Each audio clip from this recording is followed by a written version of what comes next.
बड़ी जानकारी कि मोदी ने पीएम पद से इस्तीफा दे दिया है। मोदी ने राष्ट्रपति द्रौपदी मुर्मू को अपना इस्तीफा सौंपा। राष्ट्रपति ने मोदी का इस्तीफा स्वीकार कर लिया है। हालांकि नई सरकार के गठन तक पद पर वो बने रहेंगे, वो जिम्मेदारी संभालते रहेंगे, लेकिन जो प्रक्रिया होती है, क्योंकि अमूमन आप देखेंगे कि जब चुनाव होता है, नतीजे आते हैं, तो उसके बाद जो मौजूदा प्रधानमंत्री होते हैं वो जाकर के अपना इस्तीफा सौंपते हैं और उसके बाद जब नई सरकार का गठन होता है तो नए प्रधानमंत्री पद और गोपनीयता की शपथ लेते हुए जिम्मेदारी संभालते हैं। लेकिन ये दो बड़ी खबरें हैं, जहां पर एक तरफ मंत्रिपरिषद की बैठक हुई, उसमें प्रधानमंत्री का संबोधन होता है, मंत्रियों को उन्होंने बधाई दी, जो जीते उनकी तारीफ करते हुए, लेकिन जिनको शिकस्त झेलनी पड़ी उनको मोटिवेट करते हुए प्रधानमंत्री नजर आए और उसके ठीक बाद राष्ट्रपति को अपना इस्तीफा सौंपा। गौरव मेरे साथ, मेरे सहयोगी लगातार कनेक्टेड है और गौरव, यही सवाल था कि ये तो जाहिर है कि इस बार बीजेपी की जो परफॉर्मेंस है वो उतनी बेहतर नहीं है जो कि पार्टी ने उम्मीद की थी। कई सारे बड़े चेहरे, 19 मंत्री जिनको शिकस्त झेलनी पड़ी,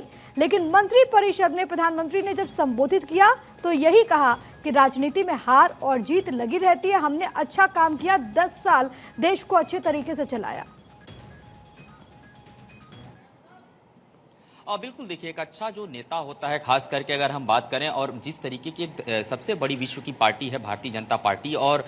उसकी अगुवानी करना, उसको साथ लेकर के चलना। और आप देखिए कि भारतीय जनता पार्टी ऐसा नहीं है कि हमेशा इस तरीके के चुनाव होते हैं और इस तरीके के नतीजे आए, लेकिन ये जो लोकसभा के चुनाव हुए और ये जो नतीजे आए, उसके बाद आप देखिए लगातार प्रधानमंत्री नरेंद्र मोदी जिस तरीके से अपने मंत्रियों के साथ कनेक्ट है और उसके बाद उनका इस तरीके का बयान आना, ये जाहिर सी बात है, ये इसलिए इस तरीके के बयान दिए जाते हैं कि जो बाकी सरकार में मंत्री हों या फिर मंत्रियों से भी जो कनेक्ट रहने वाले सांसद हों, पूर्व सांसद अब जो हो गए हैं वो भी ही क्यों ना हो, वो लगातार सरकार के साथ और पार्टी के साथ कनेक्ट रहें और उनका बॉडी लैंग्वेज मजबूत रहे, उनका मनोबल मजबूत रहे। दूसरा, अगर आप देखिए अपने बात की परफॉर्मेंस की, तो जाहिर सी बात है इस बार भारतीय जनता पार्टी उन सीटों पर शिकस्त खाई है जहां पर प्रधानमंत्री नरेंद्र मोदी जाकर के रैली करके आए। सबसे बड़ा उदाहरण उत्तर प्रदेश का अयोध्या है, जो कि विपक्ष बार बार इस बात को अपने बयानों में कह रहा है। तो आप ये समझ सकते हैं कि जिस तरीके का जनादेश आया और उस जनादेश का सम्मान प्रधानमंत्री नरेंद्र मोदी बार बार कर रहे हैं।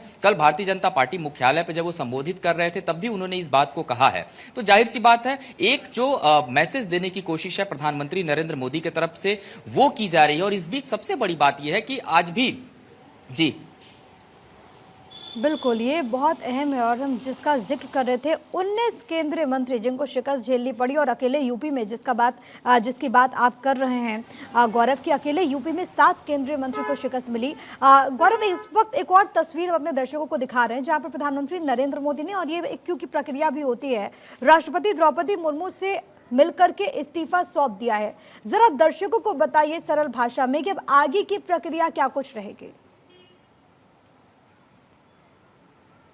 बिल्कुल, देखिए, अगर बात करें प्रधानमंत्री नरेंद्र मोदी की, अब से थोड़ी देर पहले वो राष्ट्रपति भवन गए थे और वहां जाने के बाद उन्होंने अपने पद से इस्तीफा दिया और वो इस्तीफा राष्ट्रपति ने उनका स्वीकार कर लिया। हालांकि अभी देखा जाए तो कार्यकारी प्रधानमंत्री के तौर पे अपने दायित्व को निभाते रहेंगे, लेकिन इस बीच जो अब बैठकों का जो दौर होगा, मंत्रिपरिषद की जो बैठक है उसमें भी आपने देखा कि तमाम लोगों के साथ बातचीत किया। उसके बाद जब वो वहां से निकले तो उपराष्ट्रपति के घर पर भी पहुंचे, उनके आवास पर भी वो गुलदस्ता लेकर के गए और तकरीबन 5 से 10 मिनट वो उपराष्ट्रपति के घर पे रहे। और जगदीप धनखड़ की अगर हम बात करें तो प्रधानमंत्री नरेंद्र मोदी ने उन्हें किसान पुत्र की उपाधि दी थी। बताया यह भी जा रहा है कि जब प्रधानमंत्री उनके आवास पर पहुंचे तो एक जो प्रोटोकॉल होता है पीएम के साथ, तो प्रोटोकॉल तो था ही, लेकिन इस बीच उनको खाने के लिए राजस्थान का प्रसिद्ध जो मिष्ठान है कुछ उनको पीएम को वो भी परोसा गया। और उसके बाद से पहले राष्ट्रपति फिर उपराष्ट्रपति, और ये जो एक पूरा प्रोटोकॉल है उसको करते हुए प्रधानमंत्री जो है फिलहाल जो अपने इस्तीफे को सौंप चुके हैं। अब आगे जिस तरीके से देखा जाए 7 तारीख को एक बैठक होनी है, उस बैठक के बाद उसमें तमाम जो अलग अलग जो दल हैं, उनके जो लीडर्स हैं, नेता हैं, वो उस पर मौजूद रहेंगे। आगे किस तरीके का मंत्रिमंडल होगा, इसके अलावा ये बात तो देखिए बहुत साफ है कि प्रधानमंत्री नरेंद्र मोदी ही बनेंगे। तो अब उस पर ज्यादा चर्चा नहीं होगी, लेकिन पोर्टफोलियो पे चर्चा होगी और तमाम जो दल हैं अपनी तरफ से अपनी अपनी बातों को रखेंगे। तो ये एक पूरा जो विस्तार से जो पूरा